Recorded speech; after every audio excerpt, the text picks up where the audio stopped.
So I'm gonna ask you guys to do something because it's really important to me. Because what I'm gonna do, especially at my age, this just gets more and more dangerous. And this is a 2-year-old stud colt that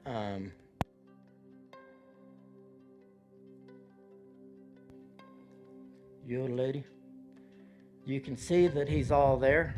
So this dude's got his balls. He's all intact. He's full on man, even though he's just kind of a teenager in the puberty part of things. But he knows there's something inside of him that's supposed to do something. He's just not really sure what to do. I think all he can think about doing right now is finding something to breed and getting enough food to eat. And anybody ever been there before? I just want to find something to breed and something to eat. I'd be happy right there.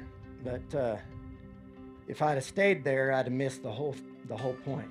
And so I want you to find out, however it is that you want to relate to this stud, that he really does have a serious problem. And that is that he doesn't know that he's got a problem. He thinks that everything's pretty much in order. And this is what he's going to be like apart from a person. And he's really clueless about anything other than what we were speaking about. And y'all are pretty much, I'm pretty sure, aware of what's going on in the world around us and how the trajectory of men, like we're not really even sure what a man is anymore. And I'm not talking about you specifically, I'm just talking about a culture. And there's a reason on the men's night that people aren't inspired by the people that follow Jesus. And everything I can see in Scripture is Jesus just had this way about him that made it to where people that the church had judged and everybody was disappointed with, or they didn't know enough, that Jesus, he was like a magnet to those people because there was something about him that didn't bring judgment and fear to him. And so everybody's talking about this Jesus guy, and he decided that it'd be worth it if I could get 12 men to follow me. And if I can get 12 men to follow me, we'll change the world. We'll heal the world of what's wrecking it. And we call it sin, but really it's just men aren't fully alive. And they're afraid of things.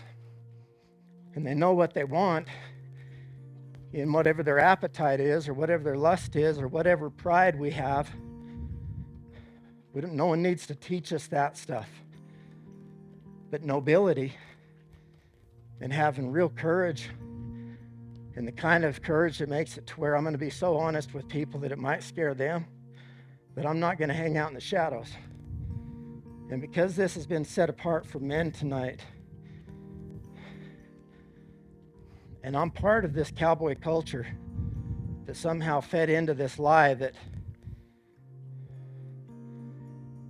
I can do this all by myself. I don't need anybody. Life is for me to figure out, and I'll just try hard, work hard, and if people don't like me, screw them. And we end up isolated, or the only friends that we have around us are the people they'll just tolerate us being the way that we are, and we stopped growing somewhere along the way.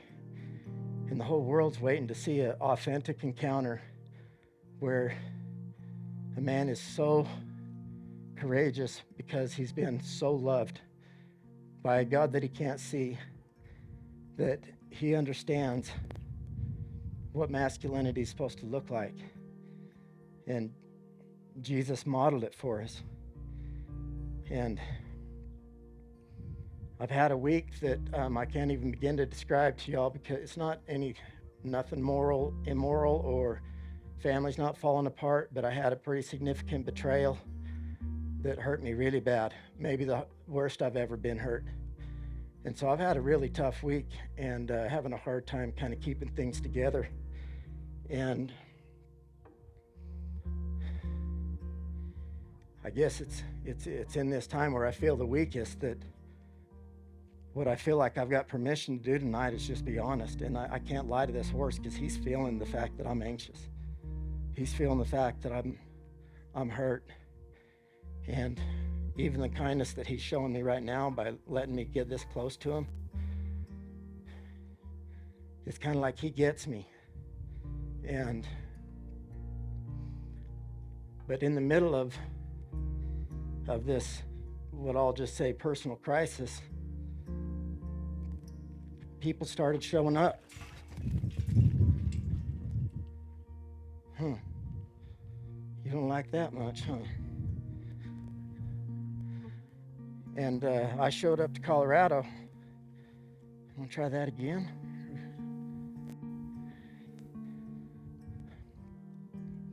And I mean, I hate to, it's kind of embarrassing to talk about, but I've been crying like a baby this week over this deal. And not really sure that I could do this. I couldn't cancel, I couldn't quit. Not show up. That wasn't an option. And so my boys found out that I was hurting, and they bought some really expensive last-minute plane tickets to fly here and show up. Man that I call my spiritual father. Ton of stuff going on. Made time to come and show up for me.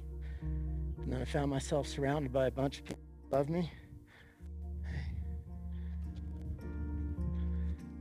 So there's a lot of story to this. He's not just a triggered horse, but this is scary. And this might be it. Because he's got to deal with the fact that I want to be close to him. And I want him to be safe. I want him to know what it's like to be loved. And I can't do it from a distance because I could tell him a lot of information. And we're in a culture that's just soaking up information all the time. And we learn and we learn and we learn, and all we do is we end up more prideful. We don't end up safer or more powerful. Because this word that is the Bible. Am I cutting out? The Bible's really clear about the fact that knowledge can make you prideful, but love actually builds you into something. And so I need him to feel the fact that, hey, bud, if this is what we're going to do tonight, I'm not going to manipulate you and force you into the way I believe or what it is that I think you can do or should do. Because some of you might not know this, but some places I go, there's lots of people. And to be honest with you, I'd rather this. I feel like I'm with my people. It's simple. And then you add social media stuff to it. It could really easily turn this into some sort of production or some kind of show. And we've just set our minds on Jesus. This is something that you've given us, you've entrusted to us, and we're going to guard it with our life, that this won't become a show. And so really, even am I cutting out? No. Okay, that's in my ears. That I want to have a conversation with y'all that it might save your life and save your family. It can save the future generations that are going to tell stories about you in your life. And that something could happen tonight that's so real that we have a Father that's not trying to get us to perform for him. He said while we were still against him, that he was willing to lay his life down for us. And I hope I don't have to lay my life down tonight, but I will, if that's what Jesus asks. But I know that we're all dying for the same thing. We need to know who the Father is, that this God that created everything wants to call us sons. And either you are or you ain't. So you're either in Christ or you're not. And I don't know where you're at, but I know that there's a whole bunch of people that are in Christ that are still hurting really, really bad, and they're still scared, and they're not really sure where to go. And the preachers aren't giving us the answers in a way that can really heal us, because fathering can't be done from a pulpit. We need each other. We need the preachers. We need people that will properly articulate the truth and teach us things. We need new information. People die because they don't have any knowledge. That you can't be fathered from a pulpit or from YouTube. It's too intimate. So we need a band of brothers that when your life's falling apart, they show up, and that you're there for them in the highs and the lows.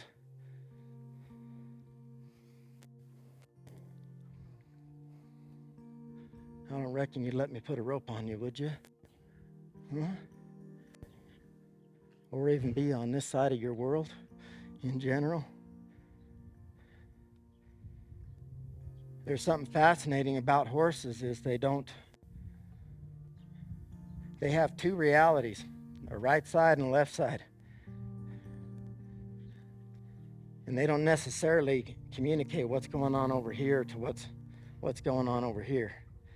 And so he's guarding a part of himself because he got used to having people on the other side, and he felt more safe with me over there.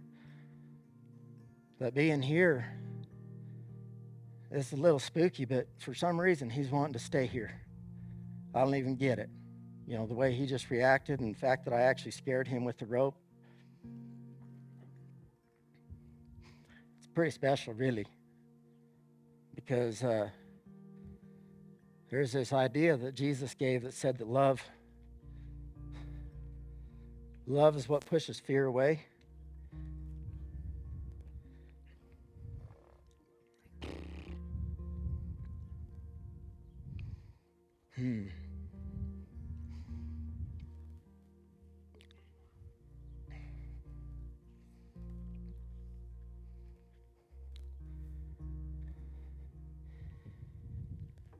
So we all came in here tonight, and trying to be as honest as I can with you all, just where I'm at, because it's important that someone shows us how to do it, that we don't have to hide our weaknesses, and we don't have to run away from things that are scary. But we do need a level of trust with other men to where we can be real. This past week, a pretty influential Christian man is having a crisis, and here's how bad a spot he's in. His wife's leaving him, and his world is falling apart, and on top of that, he's figured out a way to medicate himself with porn and alcohol. And so he and I were having a conversation a few days ago, and I've never asked anybody to do this before. I thought it was kind of a strange thing to call a fast. But I said, I'll join you in a fast for 40 days. You ain't gonna drink nothing. You're gonna feel every ounce of this.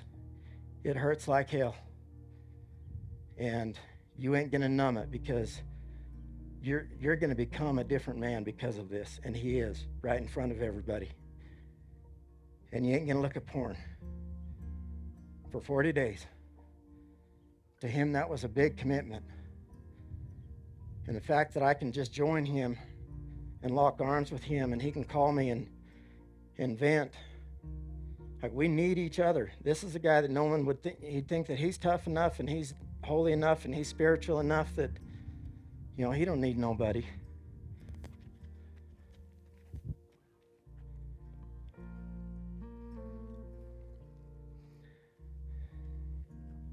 Hey, Vic, you think you could throw a rope on him and we could encourage him? Think so? I've seen you do it before. We got a rope down here.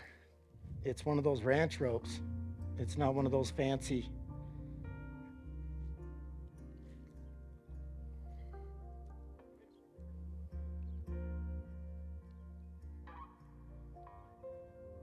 Oh, we got a man down on the ground.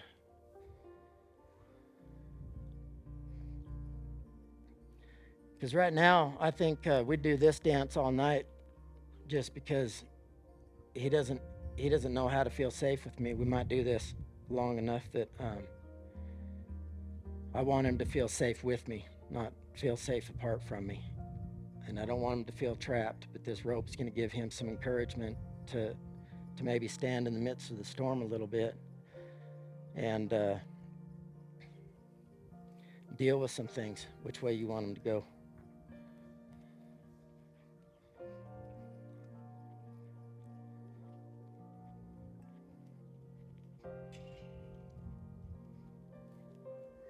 Horses are tough to rope, just in case y'all are judging. They got a long neck and they can see it coming. And well, you make up your mind. Yeah, you make up your mind.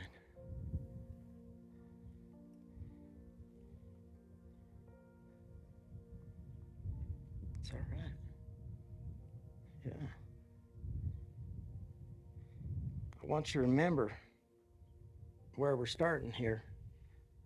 Look at how nervous he is, because there's something powerful that happens when we take a step of surrender that makes it where we've actually partnered with this unseen thing that we call God. That Jesus wasn't just a man that was walking around that did some great things and had some power. He was the image, the perfect image of this one that we call Father.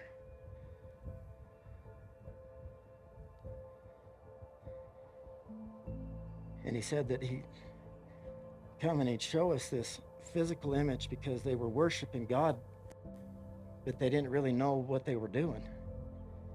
It had got so regiment that it was just about being a good person, and they missed the very same people that had devoted their life to God were the ones that wanted to kill him. And so we've got a crisis on our hand where people have got a moral code, I'd say even a cowboy code, that makes it to where we don't really need Jesus. We just need to follow the rules and figure out what to do with that. I know. It's a big deal. But with all this testosterone running through his system and the past that he's got that's got it to where he's just really easy triggered, it's kind of what happened to me this week. Someone did something that bothered me enough that I repaid evil for evil. If I'd have been in the same room, I'd have hit him, but it was over the telephone, because I'd lost track of myself. I realized that inside of me still this anger that'll fire, and it's all based around fear.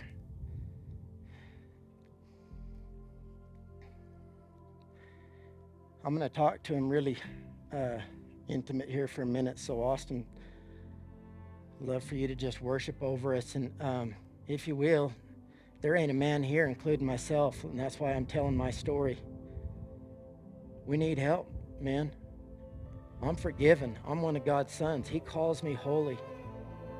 He's set me apart for very special things, and he's teaching me how to love, and he's surrounding me with love, and he's making it to where I don't have to repeat the trajectory that I got from my father. And it's my father's desire, my earthly father's desire. He wanted me to be a better man than him.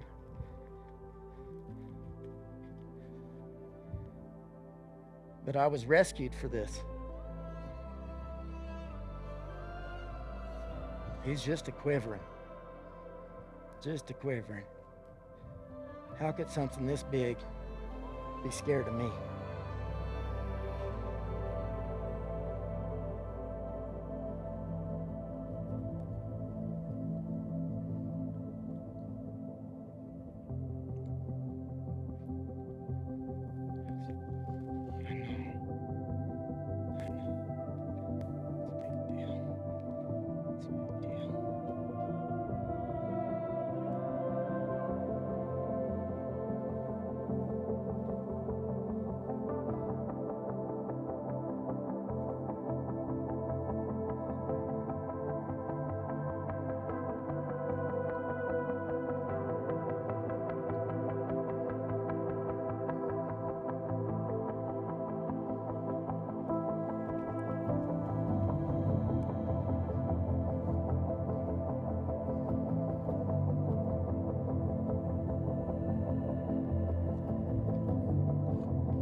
love that Jesus gave us stories, and we can read them through the Bible, and it tells people stories. Like he tells the embarrassing stuff. His men, his anointed sons, the stupid stuff they did. He didn't rat them out so that he could shame them or make a mockery of them. He told it so every one of us could sit here as men and realize that this Jesus is still saying the same thing. Will you come and follow me? I'm going to show you the ways. There's a way for me to handle this situation that happened this last week. I could blame everybody around me. I can sit and feel sorry for myself. There's a lot of things. I could just go get drunk and forget it and hate and get bitter. But I've tried that. It don't work. So there was this other option. And like a man recently reminded me, every once in a while there's someone that comes along and they believe that the kingdom of Jesus is actually worth dying for. Meaning that I'm going to lay down my own agenda and what it is that I feel like out of my own flesh that I want to do, and I'm going to do something different. And I realized that the pathway was for me to humble myself because of what it is that I've done, and make it to where I can still create some safety around the people that are around me and earn some trust back, because I lost myself. And it happened like that. And so I'm still in this process, and I just want my life to be on display the same way that Jesus put everybody else's life on display. And there's a reason why my son's come running and says, we'll be your legs when you ain't even got none, Dad. Like, we're in. We don't know what to do other than just show up because we believe in you. And you ain't gonna die on this hill. Not on our watch. So when you got some men around you that decide to do that, none of us are gonna go down. There's nothing that we can't do. Do you believe me? Because if it wasn't true, then there's a bunch of fools out there following Jesus and his ways. Because if you're just going to die tomorrow, why not just eat, drink, and be merry? Numb yourself, figure out a way to blame everybody else around you, or feel sorry for yourself, and let shame be the thing that's your teacher. I don't want him to move away from me on this side. I want him to realize that he's either all in or not. And I want him to be all in, not for my sake, but because I know under all this fear that there's a man that wants to do something that's not just going to be procreate. He's going to be a part of the answer that everybody's looking for on what it looks like to still have your balls and do something courageous and be holy and kind and gentle. It's something he doesn't know a whole lot about yet, but I promise you he'll get it, because we'll just stay in this spot, and I'm not talking about tonight. I won't keep you here all night.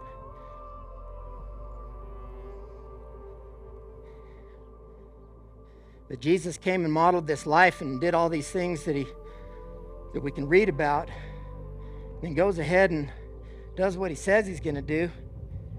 He says, I'm going to make a way to where you that are dead in sin are going to become alive because of me. And I'm going to lay my life down so you don't have to die. And in that, he made it to where any of those that are willing to call on his name, they don't just become these church boys. They become the tip of the sword of what it is to be a masculine man. And they're so filled with kindness and gentleness and strength and courage and integrity that I don't know what else I'm going to do, but I know for damn sure I'm going to tell the truth. And when I tell the truth and I show up, miracles start happening. And the whole world gets to watch this and say, maybe us doing whatever we want to do ain't working out that well. We don't know how to keep our families together. We got everything and we got nothing. It sucks, guys, especially since Jesus said that he entrusted the kingdom of heaven to us, that we're the ones that get to show the world how to do it. And I ain't shaming none of you. That's why I'm airing my own laundry. But it's still an invitation for all of us to do something so special that the world doesn't know what to do with it other than to say, there's something about that guy that makes it to where I want to know what he knows. Who is this God that you're talking about?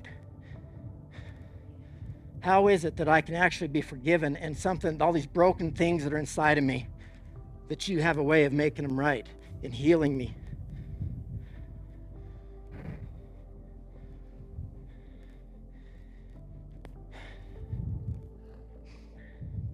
Yeah, I don't blame you, buddy. It's a lot. But I want it so bad for you because that stud will stomp you, okay? He needs to know that I will humble myself before him because I want him to know what it's like to be humble. I want him to know that the power that I have isn't to hurt him. It's to set him free from all this stuff. And so in Herd and every other person that he's interacted with, they can dominate him, but nobody's put themselves in a place of vulnerability to him. So this speaks a whole lot to him. I mean, if he's got ears to hear, he'll get it.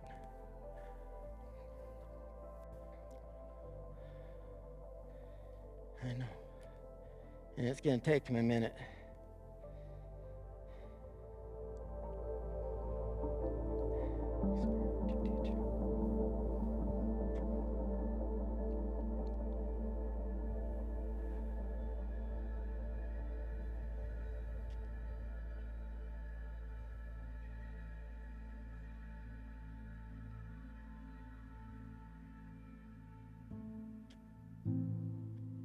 Can you imagine Jesus?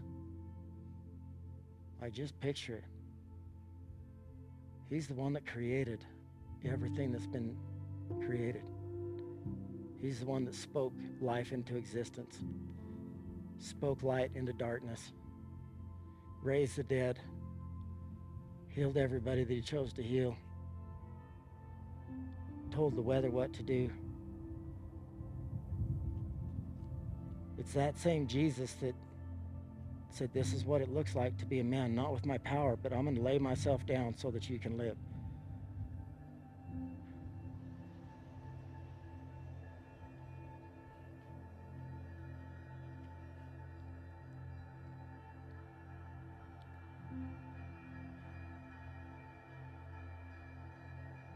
We got baggage, man. We come into this thing and we're like, well, if Jesus is going to fix me, he's just going to have to do it. But there's something about us being men that he's saying, I'm going to show you the way, but you got to do it. Like there's something worth doing. There's something worth fighting for. And you getting healed of whatever it is that's happened, because he ain't going to stay like this. He's taken a couple shallow breaths, but he hadn't really even taken a breath yet.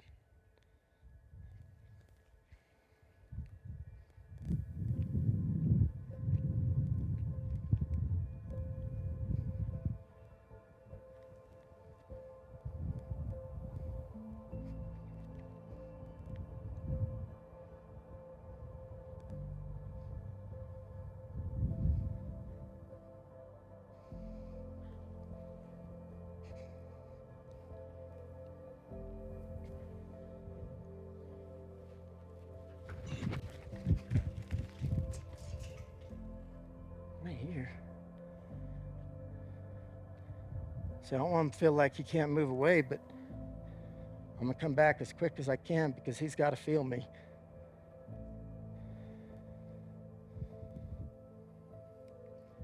And I see that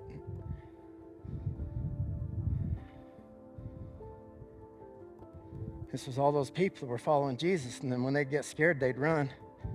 And Jesus said, I'm going to restore all things. Like, I'm going to come after you. I'm going to show you a better way. And he says, it's important that I go, but when I go, I'm going and I'm going to send my spirit. And when my spirit comes, he's going to fill us with power.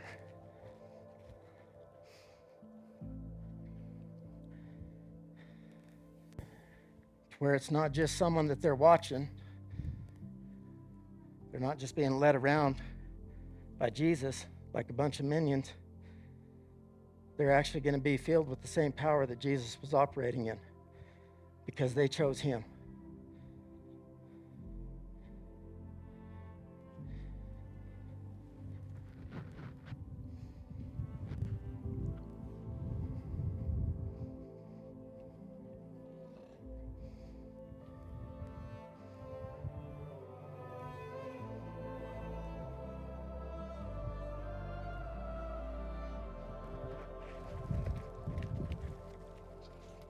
It's okay.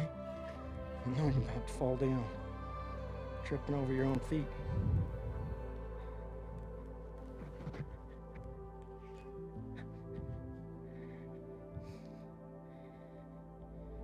And when his Spirit came, he came upon him and filled him with power. I want him to know what it's like to carry me. That I'm not just someone out there trying to get him to do what I want him to do. I want him to feel what it is that I feel and see what I see. Jesus told his men, he says, there's things that I want to tell you about, but I can't tell you yet. You're not ready for it. It was a big deal, buddy. Really big deal. Thank you for trusting me.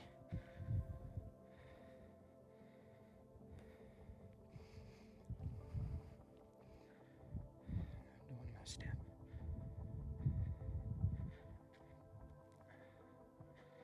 It's confusing. That's not normal.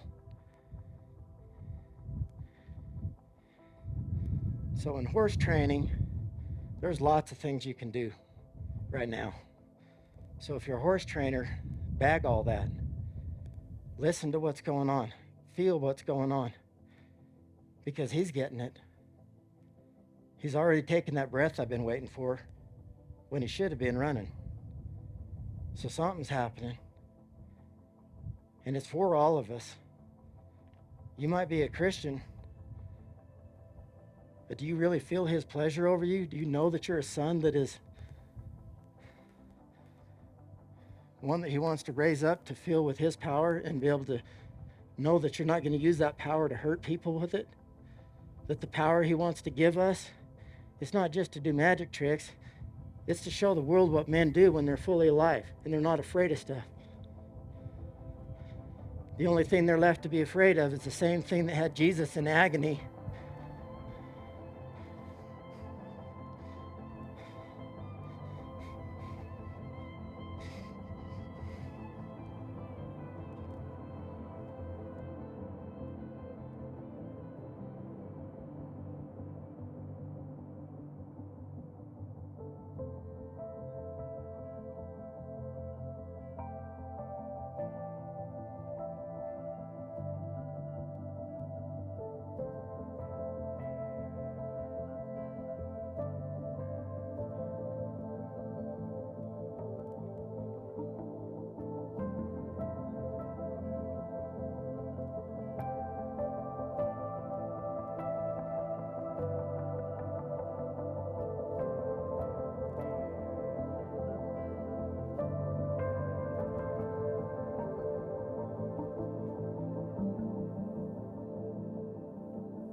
Jesus was fixing to do something that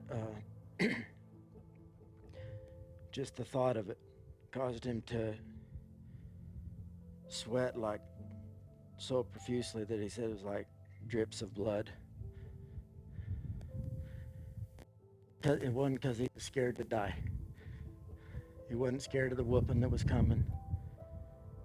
It was this reality that for the first time he was not going to be connected with the Father. And it's like, if that's the only thing that we're left to be afraid of, then that's something that, like, it's legal for us to be. We'll do anything, but just, Father, I don't want to do anything that would make it to where I don't get to feel your presence.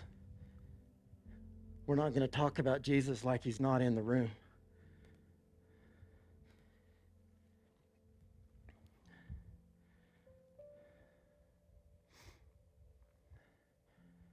Austin, you probably ought to help me out, buddy. I'm sorry, guys. No, I swore I wouldn't apologize for crying anymore. I've cried more this week than I think I ever had in my whole life, and I don't even know how to stop it. But I guess it's, I guess we have permission to do it because we're supposed to feel. And when you love people, it's supposed to hurt. I mean, there's parts of it that just hurts. And if you've never been hurt by somebody, you probably never loved anybody. And I highly recommend that we learn how to love somebody. And it's not something that you can just go out and practice. It's something that you got to be given first. I can't give something away that I haven't been given. And I'm only learning this because I've got this Father that continues to make it to where there's something inside of me to where I feel like I can just literally split the veil and I'll just be in heaven. Like the intimacy, it was what Jesus died for, and it was the oneness that he created and made it to where the disciples weren't going to just hear words of a man. They're going to know that they're getting fed some food that's making them come alive, and it's healing up these broken parts and this spirit that dwells inside of them.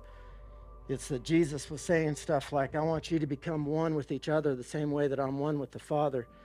And I want to be one with you in this same way. I don't know what that looks like to y'all, but if you know anything about the Bible, Jesus was pretty tight with the Father.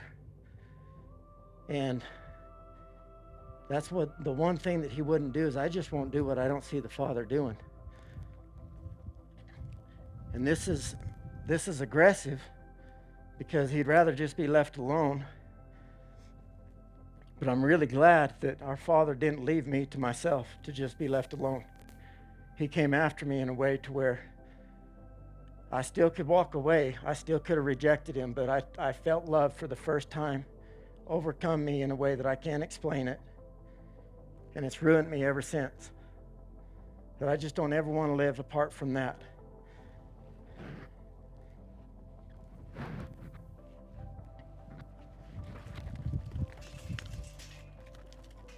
It's okay.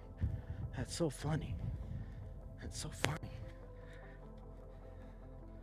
I don't want to teach a bad habit here. Vic will whoop me. Good boy.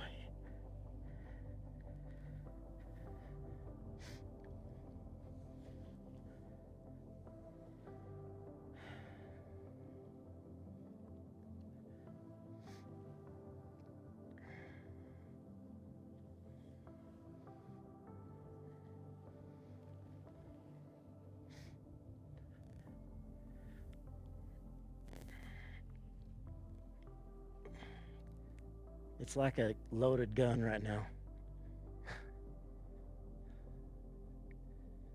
And he's got a hair trigger.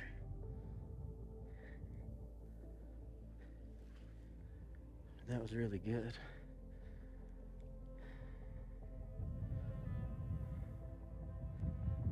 little bit of this.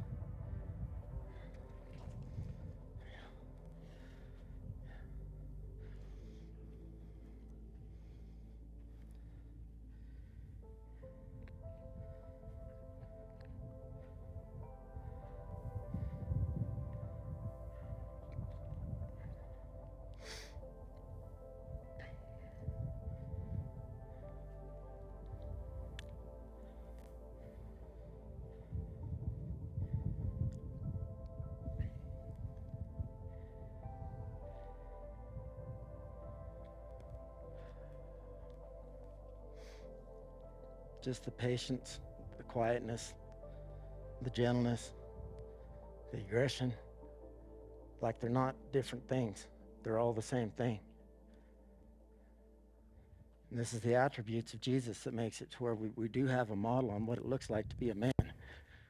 And we've all got this thing that's set in front of us, and it's like, even this dude named Paul that wrote a whole bunch of the New Testament, he was a pretty holy dude. But he said, there's some things I haven't yet attained, but there's something else I ain't going to do. I ain't going to look back, and I ain't going back. But I've got to know what it's like to take off this old nature, this fear thing, this reactive fight or flight instinct. I've got to take off that part and figure out what it's like to put on a new man. And it's so highly relational. It's so intimate. It's so powerful. It's what makes us men. And for generations, men have figured out a way to band together, and we'll fight wars together. We'll go through crisis together. But we're still alone in what it is that really matters. And I would say that here in this community, there's no reason for anybody to ever be alone again. That whatever you're going through, you're going to have a band of brothers that's with you, and you're going to start doing stuff that you never even dreamt you could do. The people around you are going to ask, what's wrong? And you're going to say, no question. Let me tell you what's right. Like there's something inside of me that went away with this Jesus. And there's something new inside of me that makes it to where I'm going to spend the rest of my life pursuing what it feels like to feel that safe and that powerful all in one time. What do you think? One time? That's a good boy.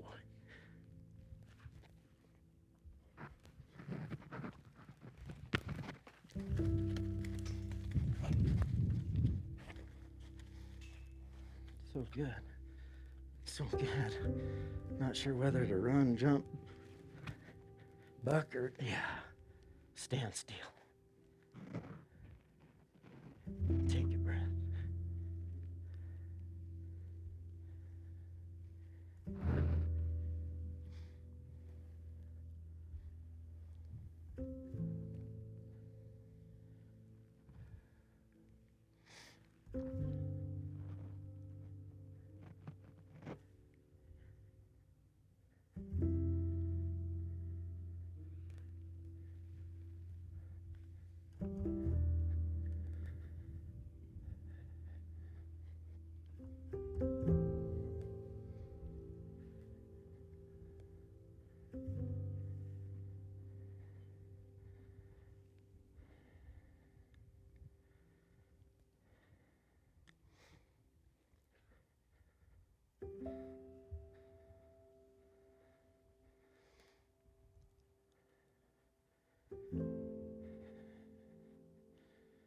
I reckon these men that followed Jesus watched him get tortured and killed. And they got scared. And they didn't know what to do, so they just went back to doing what they knew to do. They felt like he left them. And then it was like, I just repositioned us, boys. Game on. Now you get me, all of me, within you. I'm not just a template for you anymore. I'm not just a person showing you what to do. I'm in you. And now we'll go change the world. And there had to be something really wrong with those dudes if they didn't believe it.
First step, sometimes a doozy.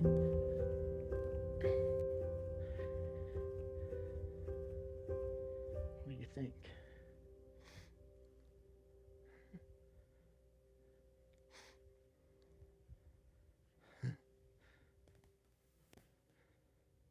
Attaboy. Attaboy. He realizes he's not paralyzed. He just has no idea what this is supposed to be like. And if he was to move too fast, I'd fall off, and so it'd probably scare him, and we'd have to start all over again. But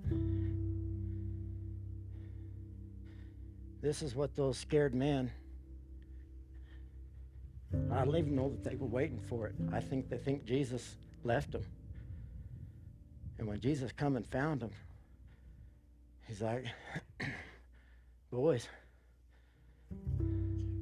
it's my pleasure to give you the kingdom.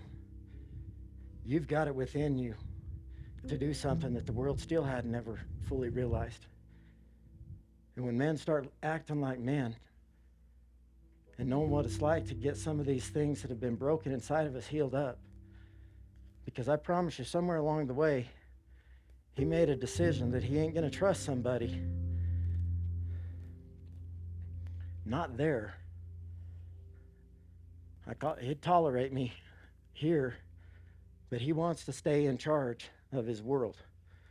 And this life of surrender, I mean, think what the possibilities are for this dude, especially because I know his owner.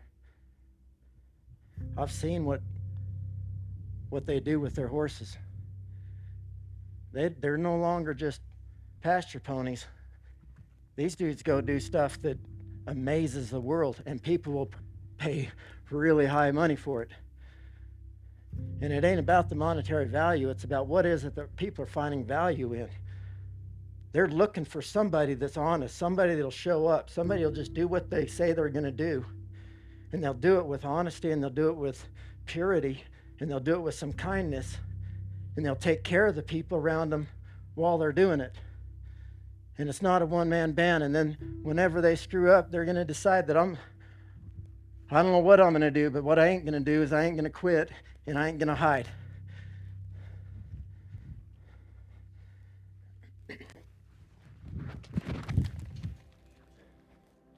What was different? What was different?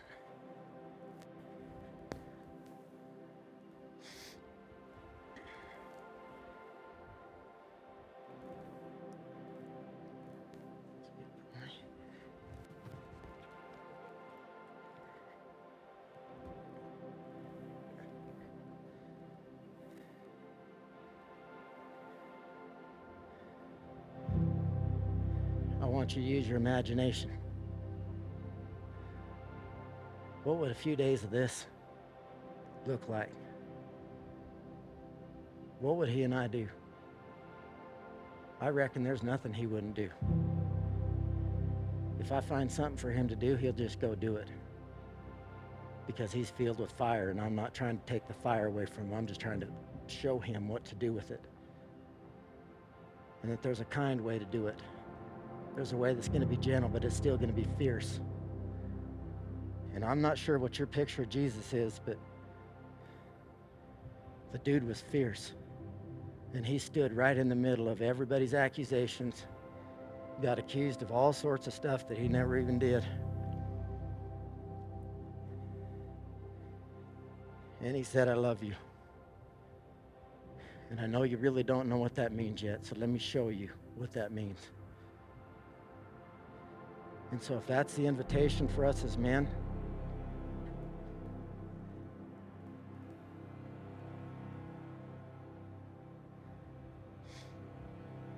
what's enough for me?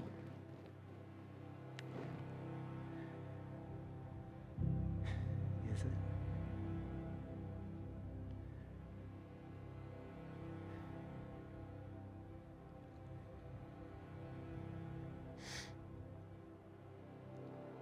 Because from here, he's not relying on his own strength and his own mind anymore.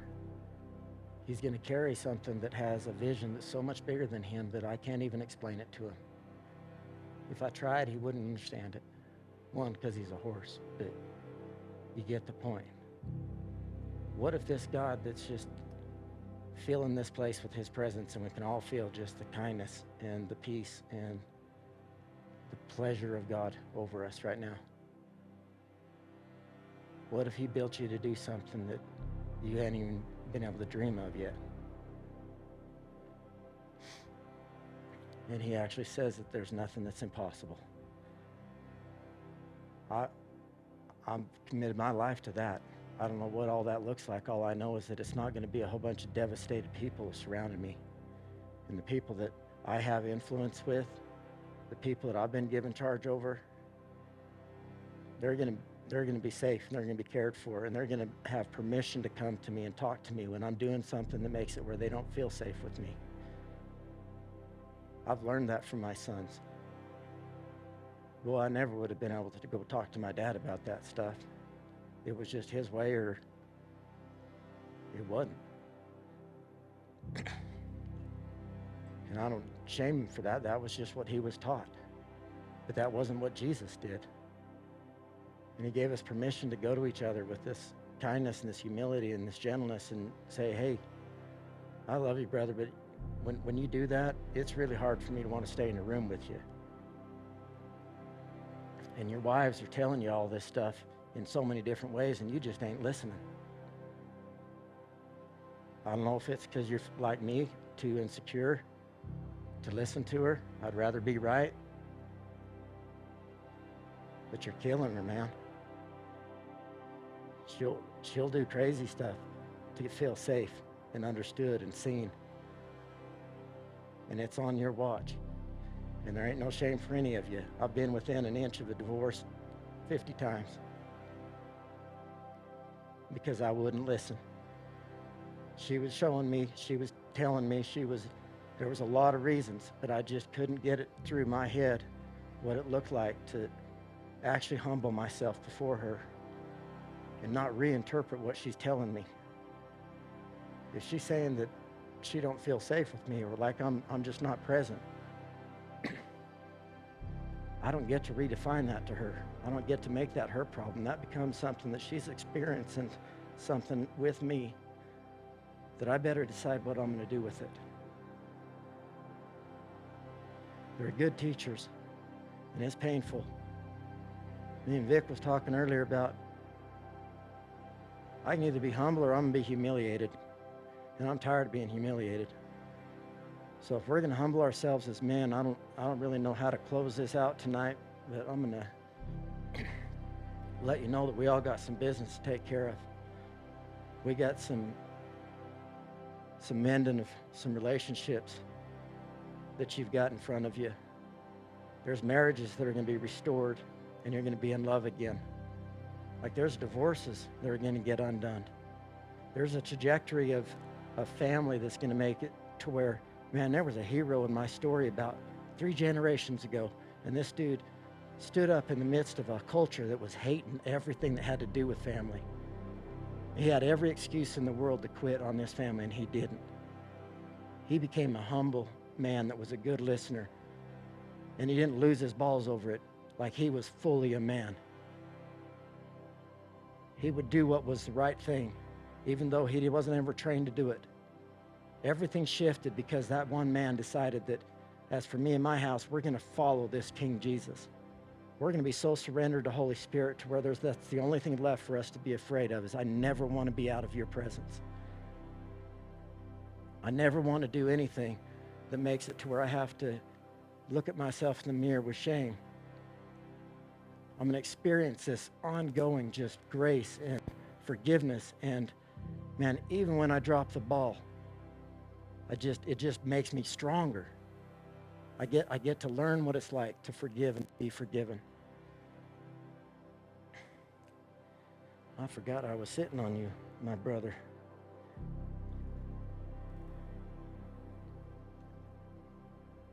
I've just darn near preached myself into a hole here. Now I feel like he's got to move again. Just a little bit. Huh?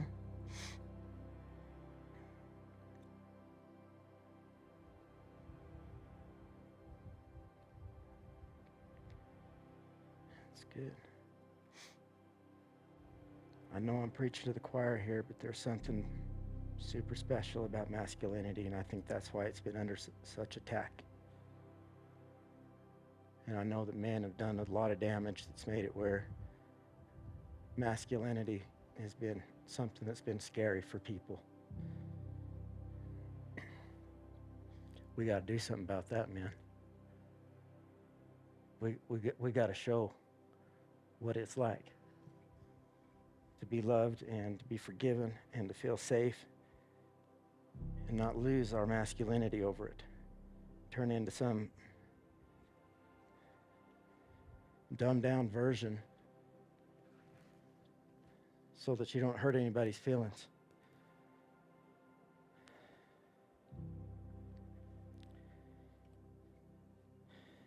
Get it?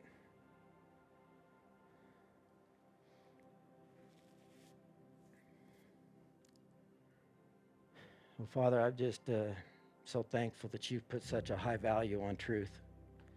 And even when you said that you are the way and you're the truth and you're the life and that none of us can actually come before you like this without Jesus. And so we're really thankful, Jesus, that you did that. And thank you, Holy Spirit, that you're filling us now with power and with understanding and wisdom. Just this gift of repentance that you've put over us, that we're not going to be afraid to say that we're wrong, that we need you, that every one of us have fallen somehow short of this thing that it is that you've got for us. And we humble ourselves before you and just say, Papa, we need you to fix this, and we'll do whatever it is you ask us to do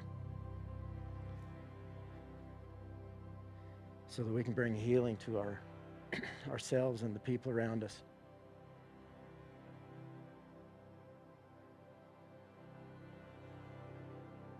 Thank you for what you're doing in me and every one of these men. Thank you for a horse that shows us what it's like to be scared and still do it. And thank you for being so tenacious and not quitting on us and always finishing the things that you started in us. So we as a group of men, we say yes to you and ask you to come and do whatever it is that you want to do with our lives, that we literally lay our lives down before you as a sacrifice that would be holy and acceptable to you. Thank you for a plan that makes it to where we don't have to play church and we don't have to play games, that we actually get to become fully alive. We get to be men created in your image.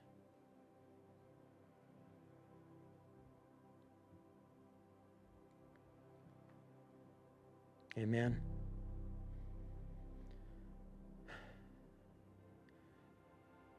Man, there's resources. It's like we've never seen a time like in the history of civilization where we've got access to new information, new resources, men's programs that are just so powerful that if you just hook up with one of them, go to Wild at Heart, go to John Eldridge, go to Brave Co., Jason Valentin and Redding. We got a whole list on our website. There's some men out there that are taking this serious, and they're helping us know what it's like to get whole and to get healed.